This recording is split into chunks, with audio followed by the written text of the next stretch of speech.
Boa noite, tudo bem, pessoal? Segunda-feira, 7 horas da noite, sempre começando pontualmente com vocês. E hoje estou com a Bruna, que é a nossa analista e que ela acompanha todos os setores da Bolsa relacionados à logística. Então, ela acompanha todos os setores de locadoras, principalmente, né, que é um tema que a gente vai abordar aqui junto com o Antônio Filosa, que é o presidente do grupo FCA, né, Fiat, Crasa, Jeep.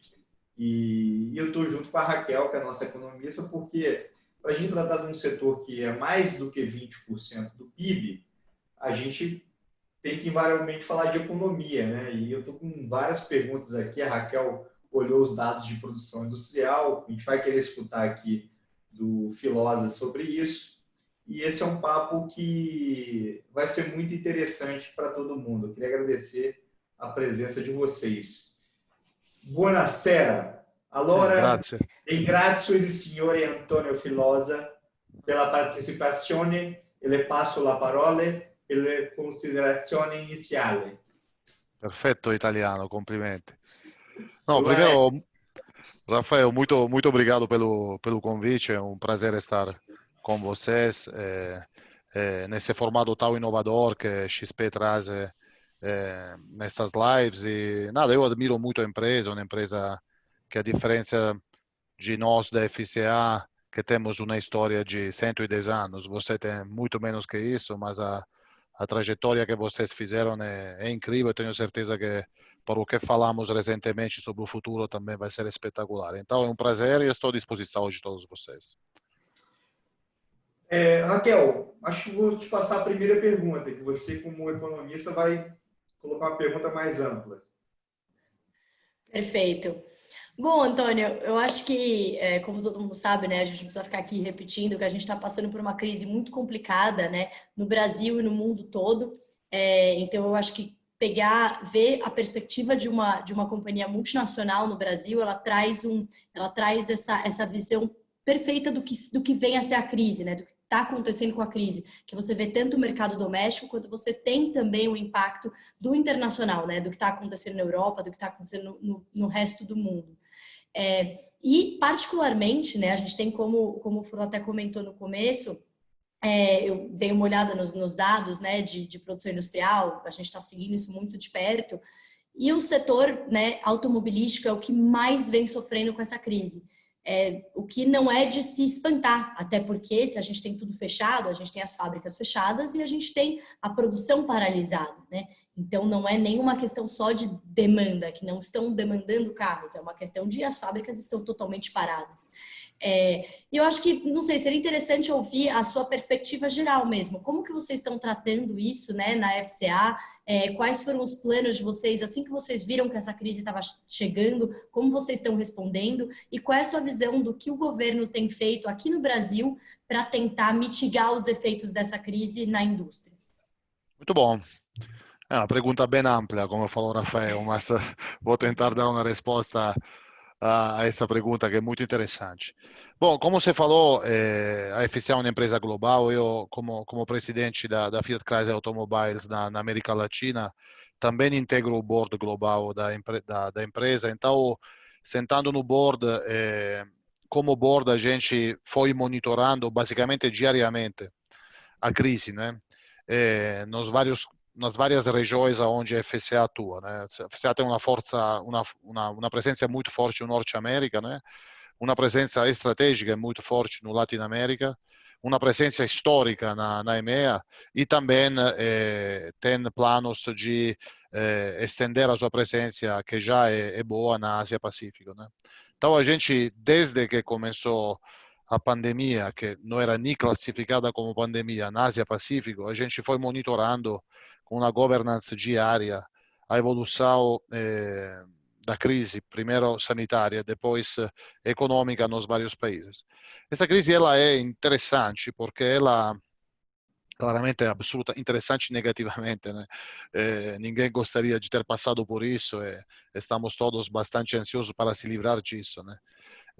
Mas é interessante como padrões, né? Porque ela claramente nasce da forma mais imprevisível possível, né? Um pouco antes do Réveillon chinês, né? Nasce com a explosão pandêmica, primeiro epidêmica, depois pandêmica desse vírus. Mas depois do nascimento, que é absolutamente imprevisível, ela assume uma característica de uma previsibilidade incrível, porque temos até curvas, né, que pode nos falar como se projeta, como número de contágios, como número de, infelizmente, de mortos e tudo. E então o que temos aprendido dela? Bom, primeiro temos aprendido que ela é severa, muito severa, que ela precisa de uma atuação forte, primeiro sanitária, depois econômica, dos governos e de todos os atores para ser mitigada, mas ela começa, né, tem um ápice, né, e depois acaba. E isso é claramente igual em toda parte do mundo, desde o ponto de vista da saúde, e tem alguns padrões diferentes desde o ponto de vista econômico, né? O que estamos vendo na China, por exemplo, e te repito, nós estamos fazendo isso diariamente, então temos um pulso diário do que acontece. Na China temos visto que a crise passou mesmo, né? Passou como episódio extremamente negativo de ataque à saúde das pessoas, mas está passando rapidamente também como evento econômico, né? De verdade, a China parece estar connotando uma retomada a V mesmo da economia, né? A bolsa fala isso, o nosso mercado, que é muito sensível, né? Também fala isso. O nosso tem sido uma W, porque tem sido um mês incrível na retomada, depois uma recuada pequena e depois outra retomada. Acho que na gíria de vocês é um bull rally. Quase que vai e volta. Isso sim. Na Europa ela está numa fase de retomada também, né? Estávamos comentando com o Rafael antes no ensaio da conexão, o turismo deveria ter sido, em absoluto, a retomada mais devagar, e as previsões eram extremamente pessimistas. A realidade é um pouco melhor, né, das previsões. Claro que estamos falando de um setor que ele claramente tem um impacto forte, né, do que está acontecendo no mundo da saúde, mas tinha as previsões incrivelmente pessimistas e agora estamos numa crise um pouco melhor do que tinha previsto. O Norte América ela está planejando a saída, né? E os números que vocês estão observando, por exemplo, de deterioração de emprego, de verdade são surpreendentes, né? Precisava ser uma tendência ou somente um episódio. E aqui no Latinoamérica, claramente, agora junto com a Índia, o Brasil é um dos epicentros, né, da pandemia. Estamos no meio dela. Isso muda um pouco a perspectiva de análise, claramente, mas vai passar, né? E nós estamos entendendo que talvez a retomada seja de um padrão AU e não AV, né? Agora, a sua pergunta, tudo isso tem se transformado nestes meses em números de produção e de venda baixíssimos, né? Abril como produção precisa voltar ao ano 1957 para achar um mês tão ruim como abril, como produção. 1957, né? Sim, porque que é o primeiro ano que a indústria brasileira começou a tomar estatísticas, porque senão seria ainda Seria antes, né? mais longe. Sim, sim. Como vendas, abril tem sido menos 90%, maio menos 75%, então números muito severos. E falando da América Latina, os demais países são iguais, Argentina até pior um pouco, né? Chile, Uruguai, Paraguai, Peru, Colômbia, todos mais ou menos com a mesma demanda. E isso, mais uma vez, nessa lógica de evento imprevisível, e depois tudo previsível, esses são os mesmos números de caída de mercado de produção que temos observado no primeiro mês na China, no primeiro mês na Europa e também no Norte América. O que o governo poderia fazer? Bom, o governo tem feito coisas já interessantes, né? Os três problemas principais que essa crise ofereceu para a indústria são manutenção do emprego, preservação do caixa e retomada. né?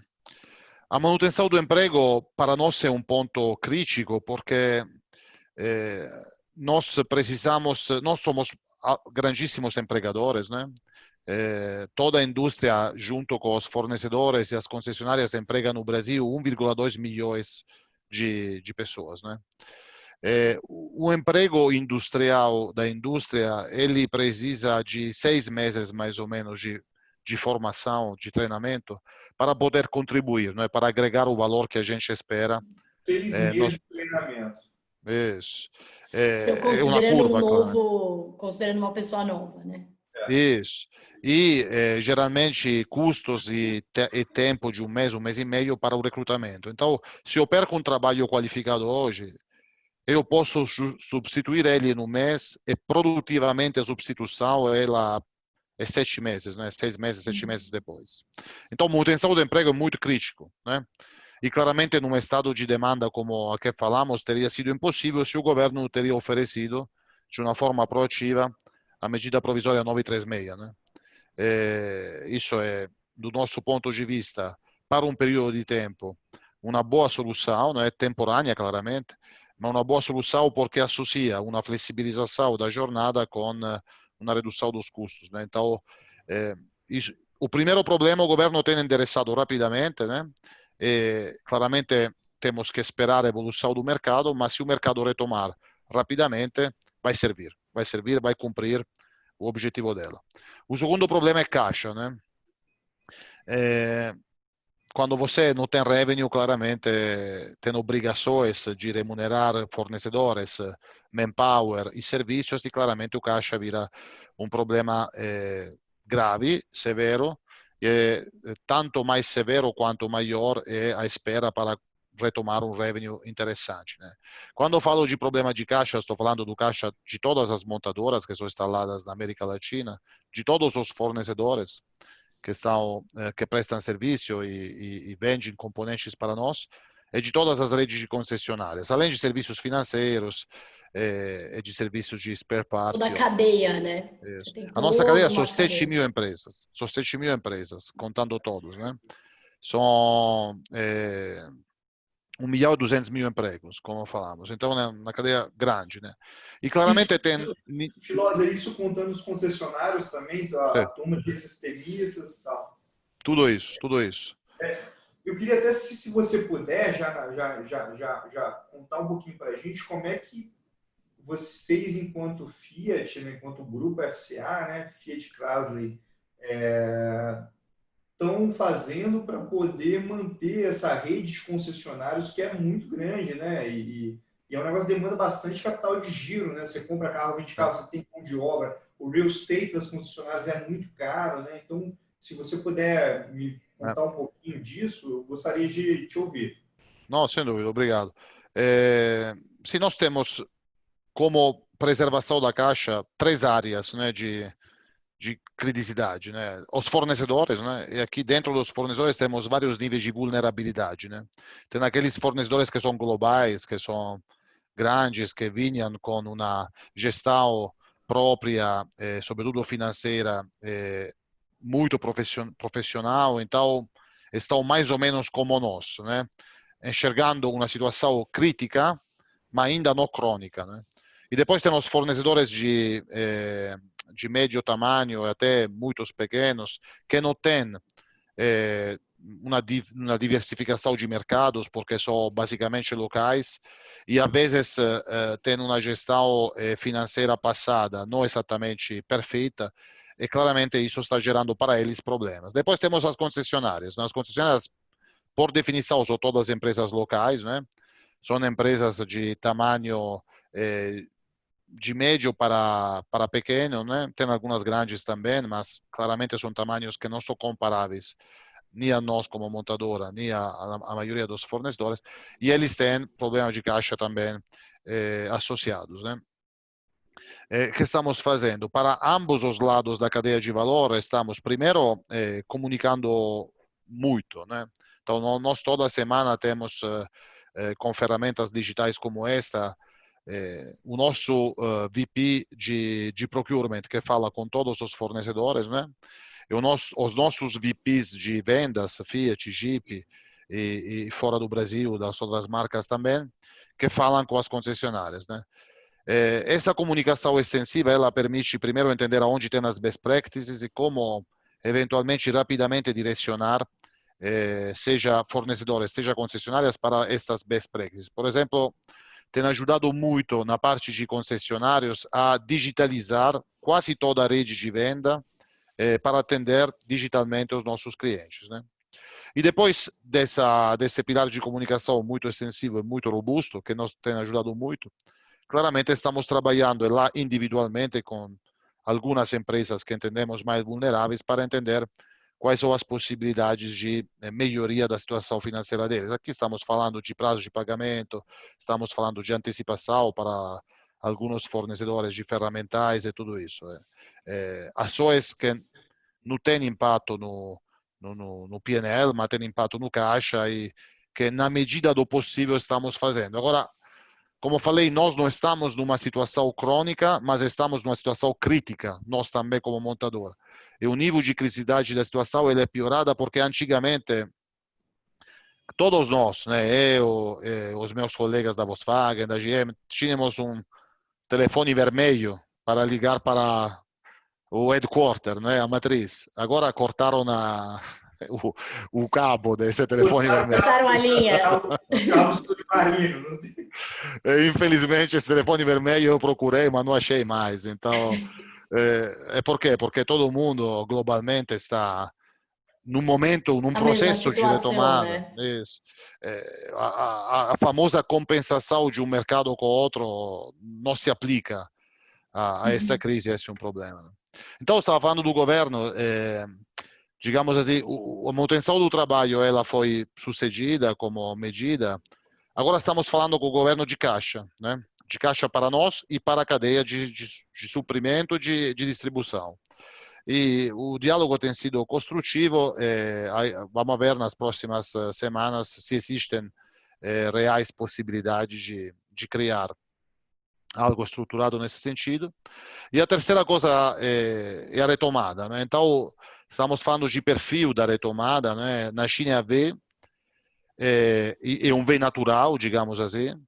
Em alguns países europeus será um V, é um V ajudado pelo governo, se posso falar assim, então com programas de aceleração, digamos assim, da recuperação e das vendas para o que se refere a automóveis. Na China um V natural, Filosa, de fato?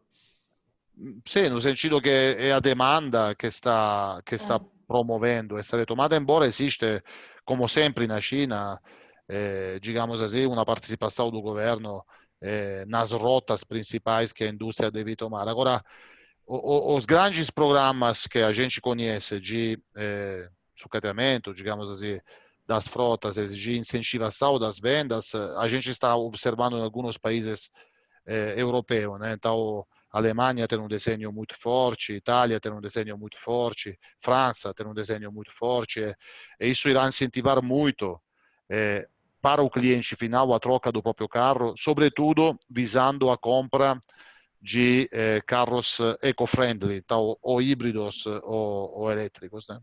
E aqui no Brasil, acho que essa é uma discussão que deverá ser acelerada com o governo, porque se a gente não quer a U, né, que vai deteriorar ainda mais os caixas de todas essas 7 mil empresas, e a gente quer ir para uma V, digamos, ou uma U um pouco mais ascendente, lá precisamos de estruturar algo nesse sentido, né? Bruna. Não, perfeito, eu acho... Ai, desculpa. Não quer continuar, Raquel?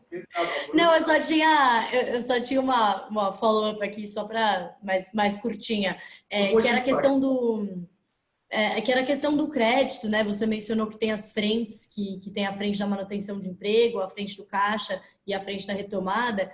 E a gente tem ouvido muito aqui, né, de empresas que a gente inclusive falou, né, com o Banco Central sobre isso, com o ministro sobre isso, sobre o que a gente está observando de muito empossamento do crédito. Então, o governo está tentando fazer medidas de crédito para chegar na ponta e ela não está muito chegando.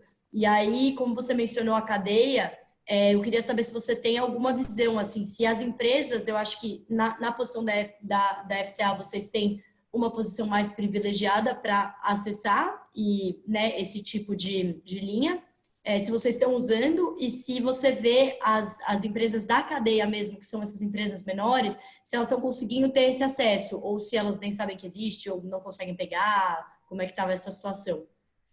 No, claramente, falando de FCA especificamente, a gente, desde o começo, e também antecipando-nos um pouco, vendo o que estava acontecendo nas demais regiões do mundo, a gente começou uma série de negociações, seja individuais, né, como FCA, com o mundo de bancos privados e com o mundo dos bancos públicos, para gerar possível disponibilidade de linha de crédito, né?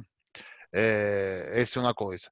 Agora, quando falamos da cadeia de valor, aqui fizemos algo novo, né, como indústria, porque a Anfavea, como nossa associação que nos representa, tem feito uma ação rápida e absolutamente eficaz em reunir nós como Anfavea, né, alguns presidentes que representam, digamos assim, a maioria das vendas no mercado. Eu faço parte dele, mas claramente tem meu colega da Volkswagen, meu colega da GM, meu colega da Ford e outras empresas, Mercedes, representando caminhões. Então, a Anfavea tem reunido isso, tem reunido Sindipeças, né?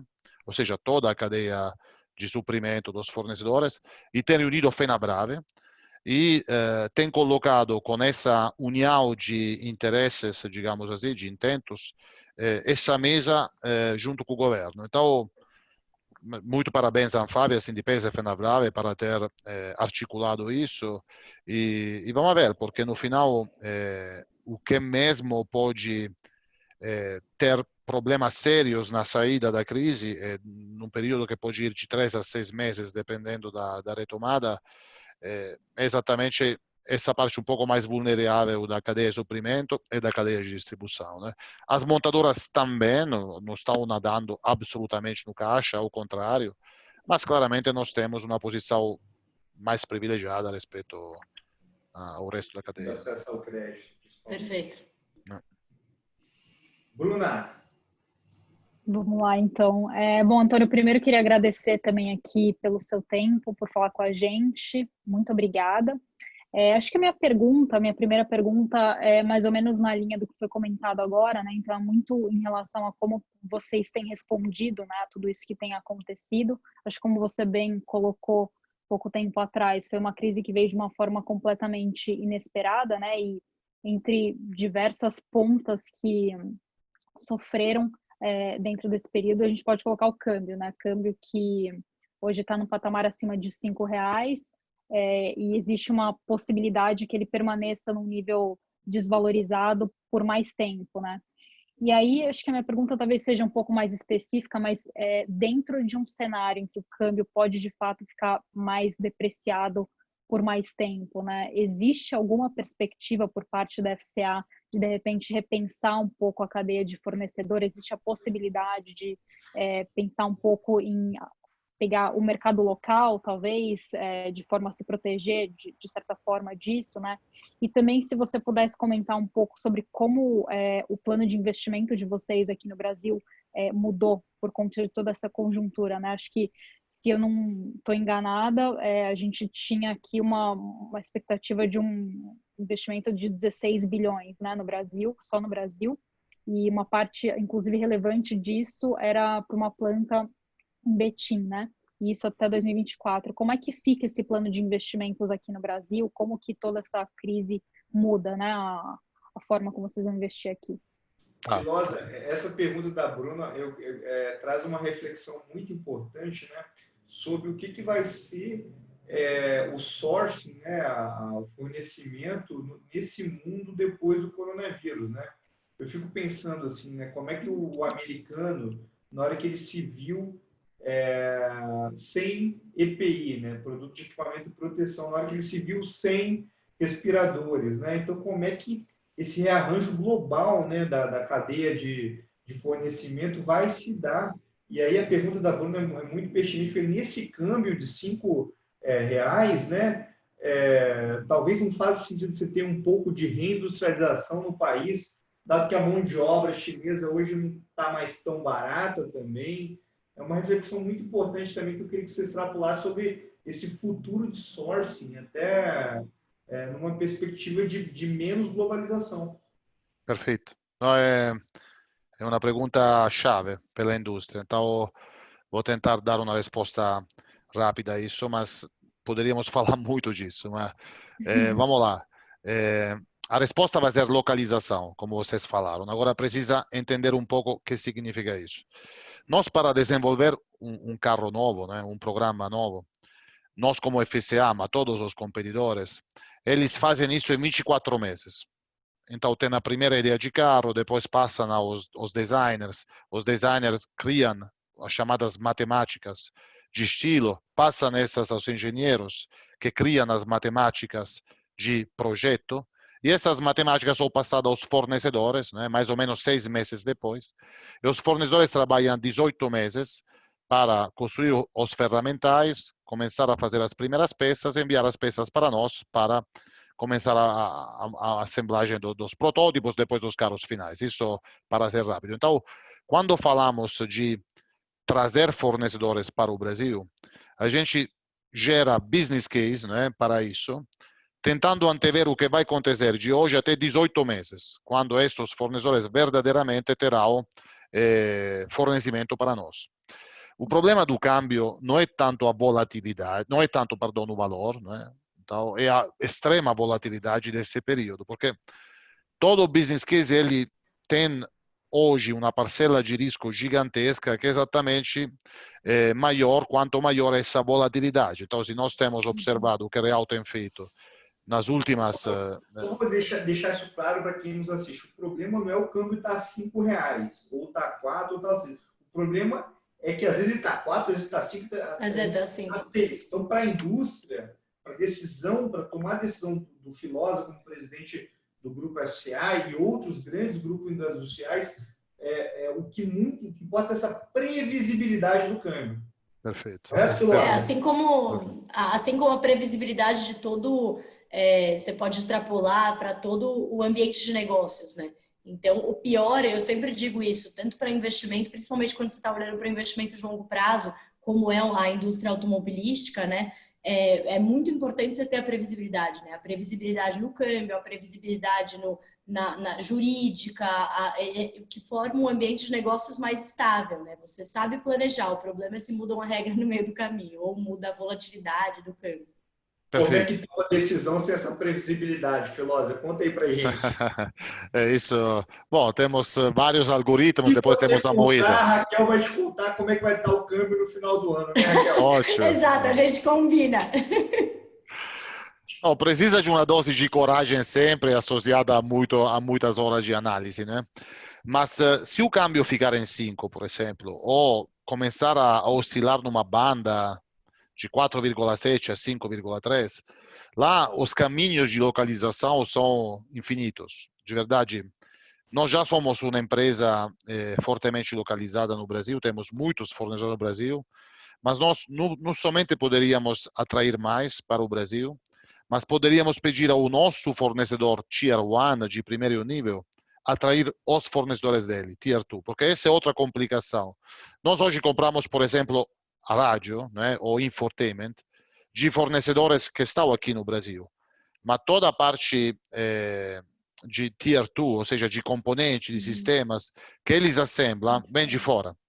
Então, nós pagamos em reais algo que eles pagam para 50%, 60% em ien, em yuan, em renminbi ou em dólares e euros. Então, também essa dolarização da nossa cadeia de valor, ela pode mudar rapidamente. Então, para mim, os dois grandes efeitos dessa pandemia vão ser, se a gente acertar, se a Raquel acertar o câmbio, que depois me vai falar, se a gente acertar o dólar, vai ser uma atração forte de fornecedores. E a segunda vai ser uma temporânea ineficiência para toda a cadeia de valor de working capital. Porque essas interrupções que teve a cadeia de valor por efeito de parada de fábricas chinesas antes, depois europeias, norte-americanas e agora Latinoamérica, para evitar que no futuro a indústria sofra muito, muitos atores ao longo dessa cadeia vão ter a tentação de aumentar um pouco o estoque de segurança, digamos assim, o que vai gerar uma eficiência financeira maior da cadeia, né? Então, é isso que vai acontecer, Bruna, não sei se respondi bem, mas essa é a nossa previsão. Tá legal. E aí, em relação ao plano de investimentos de vocês, perfeito. teve alguma Perfeito. mudança Bom, talvez no timing, né? Exato. Ou seja, estamos falando antes que uma das coisas que nos está consumindo bastante horas de trabalho é a proteção do business, né, do caixa. Então, claramente, nós somos uma empresa que investe bilhões de dólares, uma indústria que investe bilhões de dólares em desenvolvimentos novos, né, de produtos ou tecnologias, ou motores e transmissões. E tudo isso fazia 16 bilhões de reais de 2018 até 2024. Agora, nesse período, para proteger o caixa, uma das coisas que estamos fazendo é um retiming do CAPEX, né, dos investimentos. E tudo isso vai gerar um atraso, um delay, ou uma postergação do nosso horizonte de um ano, né? Então, tudo que a gente e os nossos fornecedores teriam investido na região, no Latinoamérica, sobretudo no Brasil, que era 16 bilhões de reais até 24, né, nossos fornecedores, isso vai se conceitualmente fica, o valor também fica, depende do câmbio, claramente, mas o timing vai ser um ano a mais, que vai ser até 2025. Você protela os investimentos. É. Bruno, eu sei que você tem um monte de pergunta aí, viu? Quer já fazer? Eu queria pegar mais para o final, então vou deixar meus 10 minutos para o final, então vou falar mais no final, eu queria falar mais sobre o futuro e sobre essas ações sociais que vocês fizeram aqui no Brasil e na Itália. Mas vou deixar para a Bruna fazer as perguntas agora. Vou abrir um pouquinho esse caminho aí para a gente partir para as perguntas sobre futuro. E acho que uma pergunta que eu queria fazer para você é em relação a essas novas tendências de consumo que essa nova geração está trazendo, né? Acho que tem diversas tendências e talvez algumas até tenham acelerado, né, por conta de tudo isso que está acontecendo. Mas uma das que eu queria colocar aqui é a tendência cada vez maior de serviço ou de uso em detrimento da posse, né? E isso acaba impactando bastante o segmento automobilístico, né? Então a gente já vê, por exemplo, outras montadoras entrando, talvez investindo um pouco mais na parte de serviços, pós-venda, ou mesmo entrando, por exemplo, no segmento de locação de veículos, né? E aí o que eu queria entender com você, qual que é a visão da FCA, qual a sua visão sobre essas linhas, né? Como que a FCA está se adaptando, ou que medidas está tomando para se adaptar a esse novo perfil de consumidor, né? E se, na sua visão, esses caminhos são interessantes, né? Então, por exemplo, esse caminho de entrar no segmento de locação seria uma alternativa interessante, né? Lembrando que foi um segmento que cresceu bastante nos últimos anos, apesar da atividade econômica fraca. Não, perfeito. Nós estamos nesse momento envolvendo, sobretudo, Google e todas as nossas agências de criação, de análise de mercado, para entender o que vai ser depois, né? Na retomada. Então, alguma coisa ou muita coisa vai ficar do jeito que é, mais ou menos, mas vai ter tendências novas que devem ser capturadas num ambiente econômico, de toda forma vai gerar uma contração dos volumes e do mercado. Então, é ainda mais importante saber quais são as tendências que precisamos encarar e protagonizar para, em um ambiente difícil, não ficar mais desvantajados de outros, né? São três os grandes drivers, os grandes fatores que vão mudar a demanda do futuro, mas todos eles acabam privilegiando o posse contínuo, né?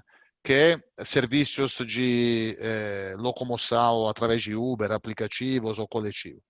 Agora, essa posse, essa ownership do carro, pode ser a compra do carro em si como é, ou trabalhar em contratos LTR, né, de long term rental, seja com empresas, seja com CPF, para que uma pessoa possa, com zero dores de cabeça e com um fixo mensal, basicamente aumentar a sua posse pelos meses que ele quer, né, com o nível de flexibilidade que ele quer. Isso significa entrar num negócio diferente, que é o negócio do LTR, exatamente. Algumas montadoras têm ensaiado isso, né? Nós também estamos estudando esse cenário para fazer ensaios e, quem sabe, um dia entrar numa lógica diferente das grandes locadoras, né? Por exemplo, o rent-a-car não é um setor que nos interessa, né? O setor turismo em geral não seria o foco, mas o foco seria eventualmente contratos de LTR, primeiro imagino para outras empresas de médio porte, depois até poderíamos pensar numa extensão futura para a pessoa física, né?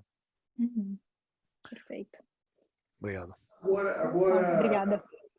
Agora pegando esse ponto da Bruna, né, assim, de tendência do consumidor. Outro dia desse, Filosa, a gente estava aqui, a gente chamou os maiores CEOs de imobiliárias do Brasil, Antônio Lopes Brasil, Brasil Brokers e Coelho da Fonseca, para poder abordar essa tendência de moradia, né? Então, cada vez mais as pessoas estão procurando apartamentos maiores e também estão procurando casas no interior, né? Que é um ambiente maior, então isso é uma tendência. E de lá para cá, a gente viu uma tendência em carros mais compactos. Você acha que pode ter uma migração de hábito para voltar para mais SUV, carros maiores? Como é que você está enxergando isso? Excelente pergunta. Não, como falei, Rafael, estamos envolvendo o Google e as demais agências para entender, primeiro, o que mudou na vida das pessoas para gerar padrões de consumo diferentes no futuro, né?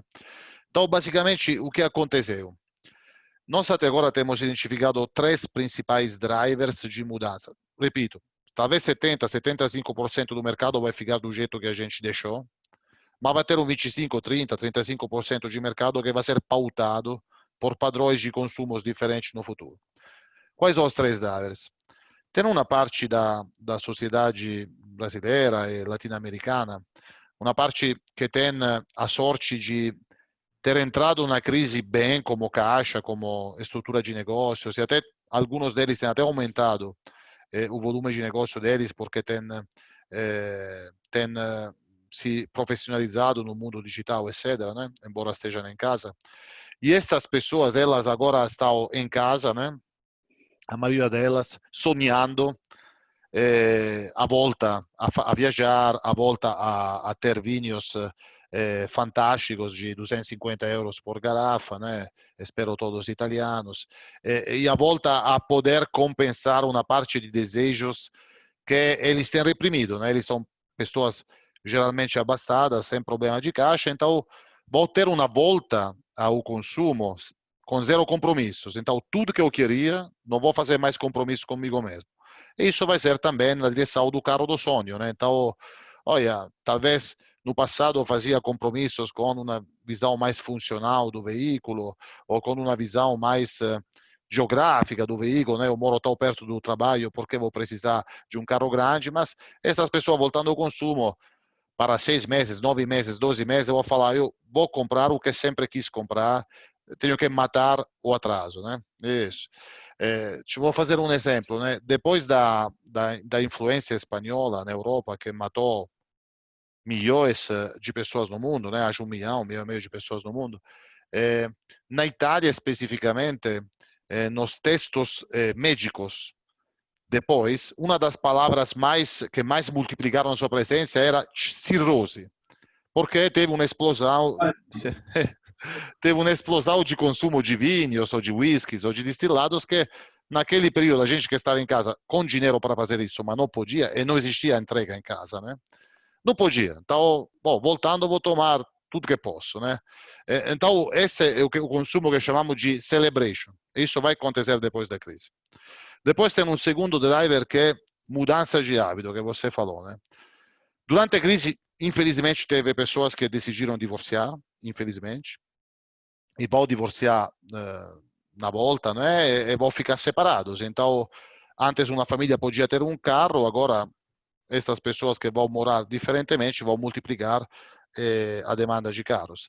Tem famílias que ao contrário, ficaram muito bem durante essa crise, mas que decidiram, olha, vamos ter que sair desse apartamento de 80 metros quadrados e quero comprar no interior ou no condomínio, como você falou, uma casa de 300 metros quadrados. Também porque agora, como office, não preciso mais estar a 5 quilômetros do trabalho. Esta família, né, os divorciados vão aumentar o número de carros porque a demanda multiplica. Espero, pela sociedade brasileira, que seja poucas exceções. Mas as famílias que vão mudar de ambiente, de cidade, essas claramente vão precisar de carros mais que no passado, e eles também vão precisar mais de SUV ou de carros um pouco maiores, né? E por fim tem o terceiro driver, que é o medo, né? Então tem pessoas que agora não querem mais viajar de ônibus ou de outros transportes coletivos, e eles querem achar no mercado soluções baratas para ter um carro, né? Ou carros populares, ou, como falamos, LTR, né? Contratos de locação de longo termo, ou claramente o mundo do usado, né? Então, estes três drivers, o consumo celebration, né? O consumo por mudança de hábito de vida e o consumo por medo, digamos assim, eles vão pautar essas novas tendências de mercado que a gente deve protagonizar. Então, a gente acha que estamos prontos para responder adequadamente a essas três motores novos de consumo e esperamos que o mercado confirme a nossa ideia. E de fato é uma tendência, carros maiores, SUVs, ou a gente está muito cedo para falar isso?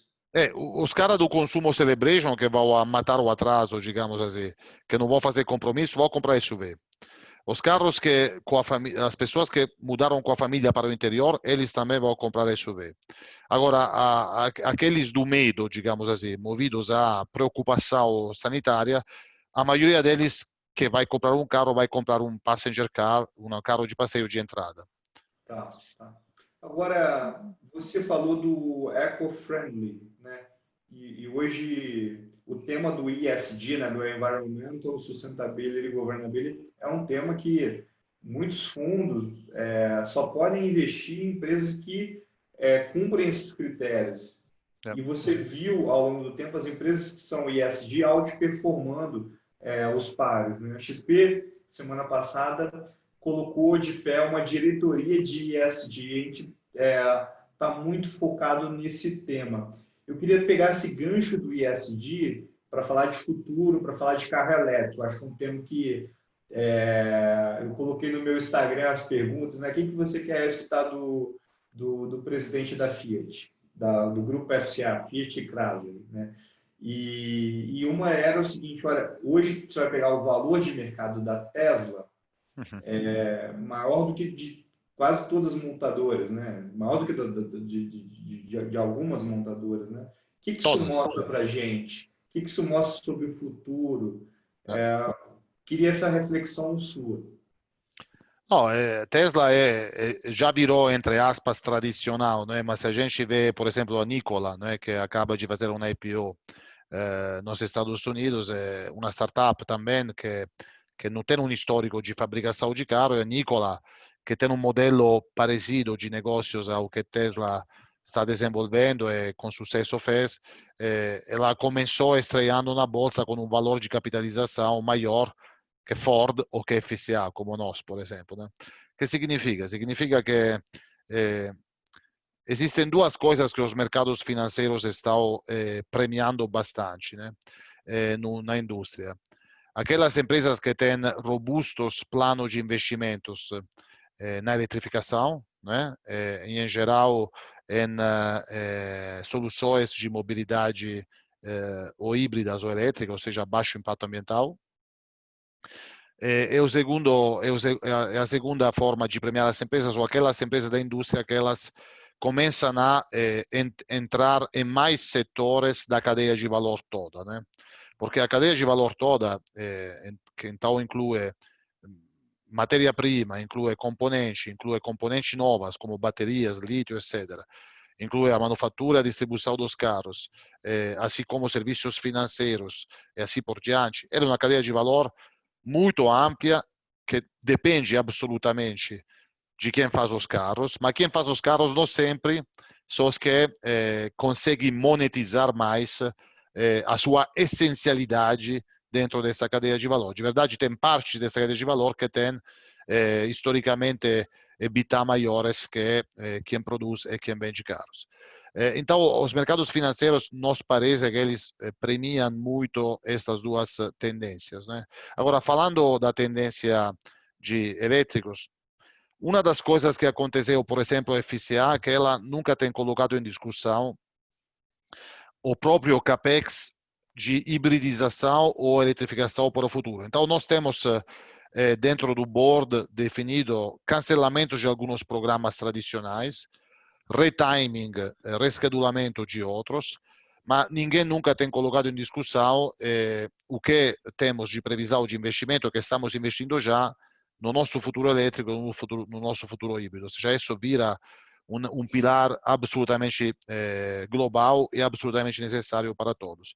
Como FCA, globalmente, temos uma grande parte do nosso CAPEX total associado a isso, né? Estamos muito envolvidos nessa tecnologia ou nessas tecnologias, seja sozinho, seja com algumas parcerias, e claramente iremos para frente lançando cada vez mais em todas as marcas soluções híbridas e soluções elétricas. Nós já lançamos alguns Jeeps lá fora, que são PHEV, né? Então são aqueles híbridos plug-in com a tomada, né?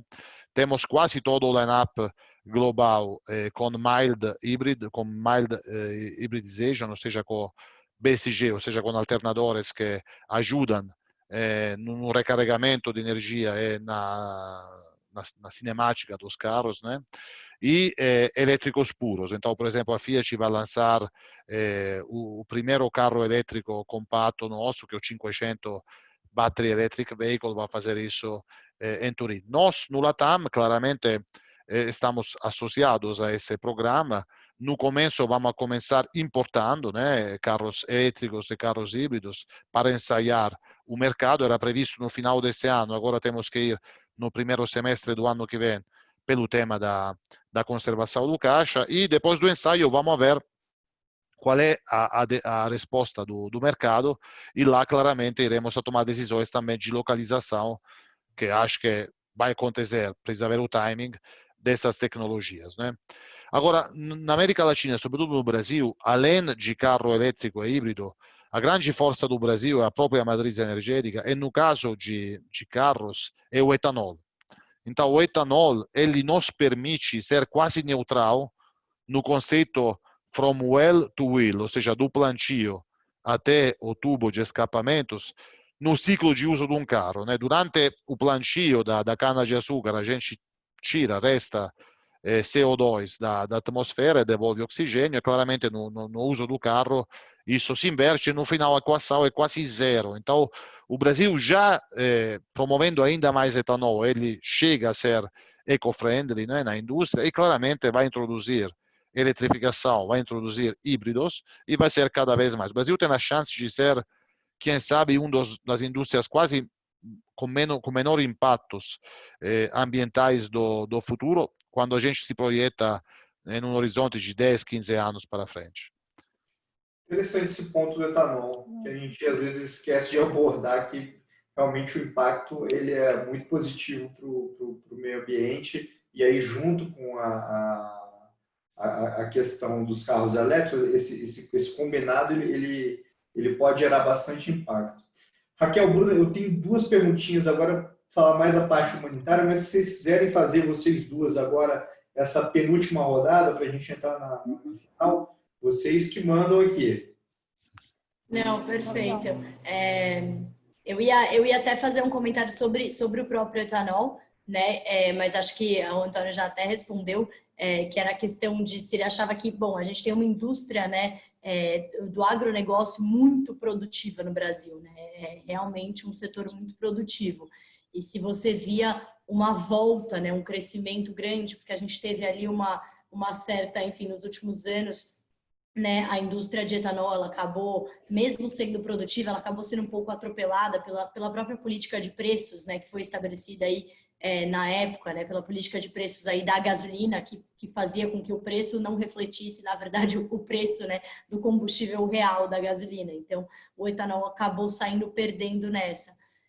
Se você via uma volta, né, porque antes a gente tinha muitos carros, né, a álcool e tudo mais aqui no Brasil, e passou um pouco, voltou os que eram flex, né, e aí agora se você vê uma volta desses carros mais, assim, puramente etanol. E qual é a sua visão, mas aí pode dar uma resposta mais curtinha, se quiser, sobre a questão da reforma trabalhista. Se você acha que é importante uma flexibilização, tendo em vista essa crise, né, uma flexibilização das leis trabalhistas, ou se você acha que as mudanças que foram feitas até agora estão funcionando.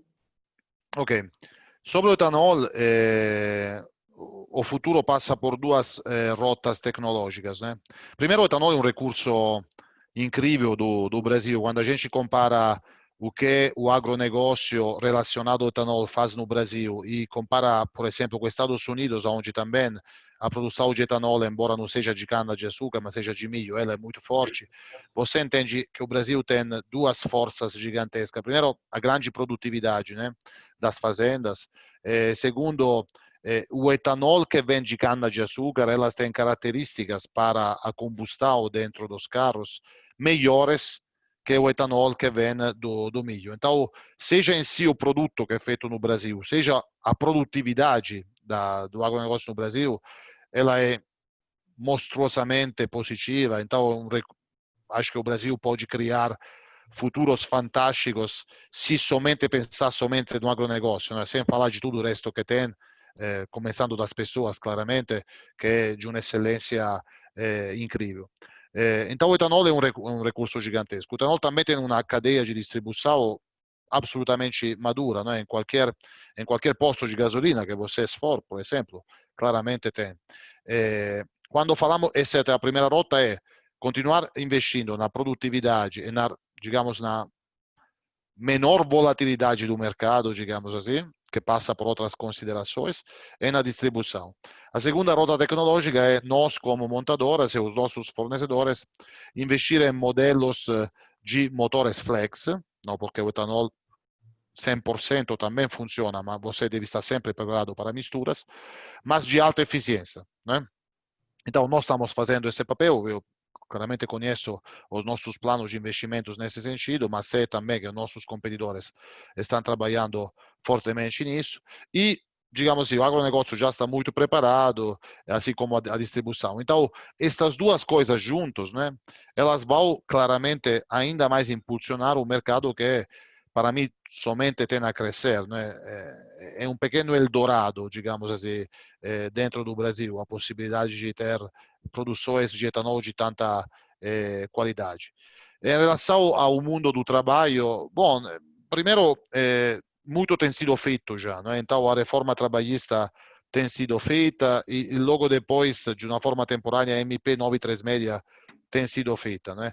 Ambas, para mim, são claramente melhoráveis, porque tudo tem oportunidade de melhoria, mas ambas são duas respostas concretas e fortes ao tema do labor em geral no Brasil. Então, na minha visão, antes temos que aprender a realizar na prática o que a reforma trabalhista fala e também a 936, e logo depois nos preocuparemos das melhorias. Mas o que tem sido feito até agora, para mim, é surpreendente como melhoria desse ambiente. Agora, os atores que navegam nesse ambiente, as empresas, as indústrias, o mundo do público, os sindicatos, etc., devem achar formas de interpretar esse novo entorno legislativo, digamos assim, e trabalhar para melhorar o mundo do labor, né? Então, nesse primeiro momento, agora só para pegar o ponto da Raquel, todas as mudanças feitas na trabalhista, agora também no 936, a gente está num tempo de decantação e testar essas novas mudanças que foram feitas para ver se aí sim, no futuro, vai se precisar fazer alguma nova mudança por aí, não é? É isso mesmo, eu enxergo que se for necessário fazer mudanças no futuro, serão bem menores do que já foram feitas. Para mim, pelo menos nos livros e no papel, estamos falando de coisas que vão fazer mesmo a diferença. Parabéns para os atores do governo que têm implementado algo tão eficaz na minha visão, ou que será tão eficaz no futuro. Bruna, ficou a sua pergunta, né, Bruna? A Raquel fez, eu queria deixar a oportunidade para você fazer a sua última pergunta e aí sim eu vou encerrar com a pergunta da questão humanitária. Vamos lá. Então, a minha pergunta agora era mais em relação ao processo de digitalização, né? Então, acho que dentre todos os processos que foram acelerados, como tudo isso está acontecendo, uma digitalização acelerada foi talvez uma das principais tendências que tenha sido acelerado de fato, né? E isso muito visível, né? Quando a gente fala de bens não duráveis, mas de forma geral, acho que todas as indústrias tiveram que se adaptar de alguma forma, né? E aí o que eu queria entender com você em relação à FCA de forma geral é como que vocês se adaptaram, né, a isso, se de fato vocês tiveram que mudar um pouco o mindset dentro da empresa para se adaptar a esse processo de digitalização um pouco mais acelerada. E aí, pensando num cenário pós-pandemia, né, pós-quarentena, uma certa normalização, né, do que seria o consumo, quanto disso, na sua visão, de fato veio para ficar e quanto a gente vai voltar para um cenário de consumo que era mais parecido com antes, né? Então, na ponta da concessionária, de repente, será que existiria uma mudança estrutural, talvez na forma como a venda acontece? O canal online, o canal do WhatsApp, ele veio para ficar. E tem uma pergunta também do Instagram, Bruno, que é o seguinte: o designer ele pode trabalhar home office? Que dentro da indústria, assim, você vê o home office como permanente? Acho que seria um ponto aqui para te colocar, Filosa. Não, muito bom.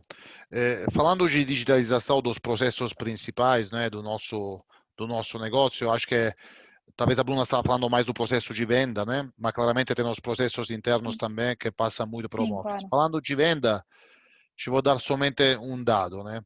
Antes da pandemia, mais ou menos 18-20% das vendas efetivadas começavam através de um lead de alta qualidade produzido no web, digamos assim, né? Ou nos nossos domínios, ou nos domínios que a gente se associa para isso, né?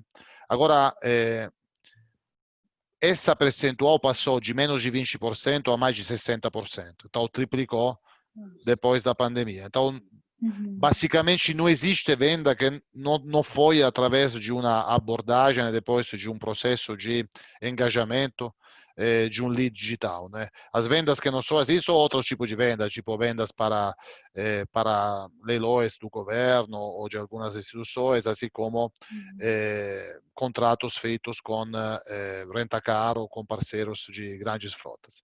Mas quando falamos de pessoa física, hoje, basicamente 100% das vendas que estamos fazendo foi um engajamento digital do nosso cliente. Isso foi uma mudança abrupta, não é, com o tempo, acelerada, e que precisou da proatividade e do engajamento dos nossos concessionários. Temos duas redes muito grandes no Brasil, uma Jeep e uma Fiat, que de uma forma muito proativa se engajaram, né? No começo, cada um começou do jeito mais rápido possível, nós também, e depois trabalhamos numa convergência de sistemas, de ferramentas, a venda de WhatsApp vai ficar, então tudo isso vai ficar o desejo de ter o carro entregue em casa, como estamos fazendo, home delivery, vai ficar o conceito de até fazer um test drive que foi agendado via internet e depois foi trazido para a casa do cliente, ele vai fazer do jeito que ele quer, depois a devolução do carro vai ser no lugar que ele quer, etc, etc. E tudo isso é possível somente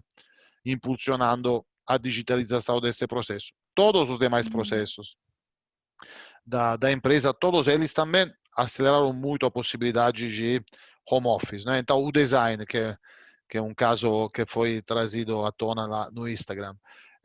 Sim, um designer absolutamente pode ficar em casa, até talvez em casa ele se possa inspirar de uma forma mais livre, não sei, olhando um quadro ou escutando a música que ele prefere sem incomodar o designer ao lado. Embora os ambientes de design centers eles são sempre um pouco, digamos assim, únicos, e convido todos vocês a nos visitar o nosso design center que temos em Minas Gerais, que vai ser uma surpresa para mim muito interessante, acho, em uma visita que podemos fazer todos juntos. Mas claramente o designer pode ficar em casa trabalhando. Nós temos designers de linha de carro, de linha de interior de carro, temos designers de sonido, de música, né? De sound, porque hoje o carro começa a fazer um sound próprio, né? E quando você liga o carro no teu cluster, você vê uma imagem, né? Claramente digital e uma música junto. Isso também tem designers atrás de UX, de User Experience, que utilizam também a parte musical como elemento do design. E quase tudo pode ser feito desde casa até o ponto de construir os primeiros ferramentais. Claramente o ferramental é algo bem físico, né? E lá precisa de uma equipe que fisicamente na casa do fornecedor ou na nossa casa esteja lá para estudar, trabalhar, melhorar e construir os ferramentais. E de lá por diante vira um pouco mais físico e um pouco menos digital. O home office é outra tendência que vai ficar. Eu acho que teremos no futuro muitos designers que passarão, não sei, 4 dias em casa e um no escritório. Isso é ótimo também. Filosa, e só para poder a gente concluir, né, o combinado é acabar às 8 com o nosso público, já queria agradecer a Bruna, que fez esse painel junto comigo, e a Raquel também, em nome da XP. Eu queria passar a última pergunta para você contar um pouquinho de como é que o Grupo FCA atuou nessa pandemia, né? Eu fiquei sabendo que um dos hospitais de campanha foi numa área de estacionamento da fábrica de vocês em Betim. E minha curiosidade para também entender como é que foi isso na Itália, né? Onde foi um dos países epicentros da crise. Dessa forma, grazie mille pela reunião e queria te passar. Muito obrigado, Filosa. No, grazie a voi, muito obrigado mesmo. No, essa foi talvez dentro de um cenário que ninguém teria desejado e todo mundo, como falamos, está absolutamente ansioso para sair completamente, mas essa talvez foi a única coisa prazerosa, né, que nos viu engajados, né? Então, desde o começo, no Board Global, a FCA decidiu assumir uma postura colaborativa e solidária nos países onde a FCA atua, e fizemos um monte de coisas na China, um monte de coisas na Itália, estamos fazendo um monte de coisas na China, nos Estados Unidos e aqui também. Na Itália teve muita ajuda para dois itens básicos. Um, os respiradores, né? A FCA colaborou com os produtores locais ou produtor local de respirador para aumentar a produtividade dele, né, com serviços de logística ou também de compras, né, de sourcing. E as mascarinhas, né? A FCA na Itália está distribuindo mascarinhas e outros bens para a sociedade. Aqui que fizemos? Aqui nós organizamos primeiro para dar o nosso suporte imediato para os 3 territórios fundamentais para nós de grande presença no Brasil. Nós somos muito presentes em Minas Gerais, né, porque temos uma fábrica, muito presente em Pernambuco, porque temos a fábrica Jeep, e temos uma presença muito importante com 55% da nossa cadeia de valor em São Paulo. Então, nesses 3 estados, decidimos imediatamente nos ativar.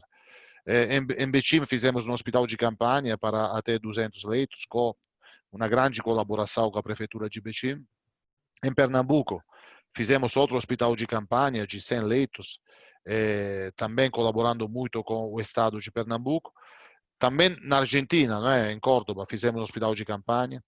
Nós convertimos todas as nossas impressoras 3D para construir plastic shields, né, aquelas proteções de plástica para a equipe hospitalar de frente, que claramente distribuímos gratuitamente para os hospitais. Nós temos doado os veículos, ambulâncias, temos dado incomodado de uso até 150 carros. Nós temos implementando dentro da fábrica de Betim uma linha para mascarinhas cirúrgicas. Uma parte usamos para o público interno, outra parte damos para o estado de São Paulo, por exemplo, hoje anunciamos isso, e também para Minas Gerais e Pernambuco.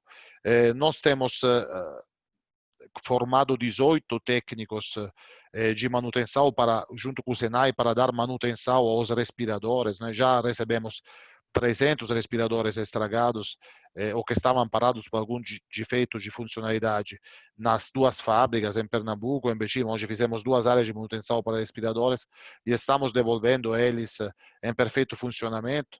Estamos trabalhando junto com os produtores locais para aumentar a produtividade da produção de respiradores também. E um monte de outras coisas. Doamos 18 toneladas de comida para moradores de rua, associando-nos a alguns projetos de suporte a essa parte vulnerável da sociedade. Hoje anunciamos um pacote importante de sostegno, de suporte ao Estado de São Paulo, né?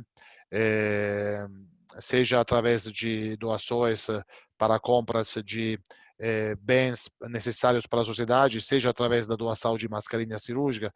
Então, somos muito ativos e vamos continuar sendo, porque sentimos firmemente que temos que ser uma razão social, então temos que ter a sociedade como primeiro stakeholder. E a coisa prazerosa, além de fazer isso, é ver todos os nossos funcionários muito engajados com isso.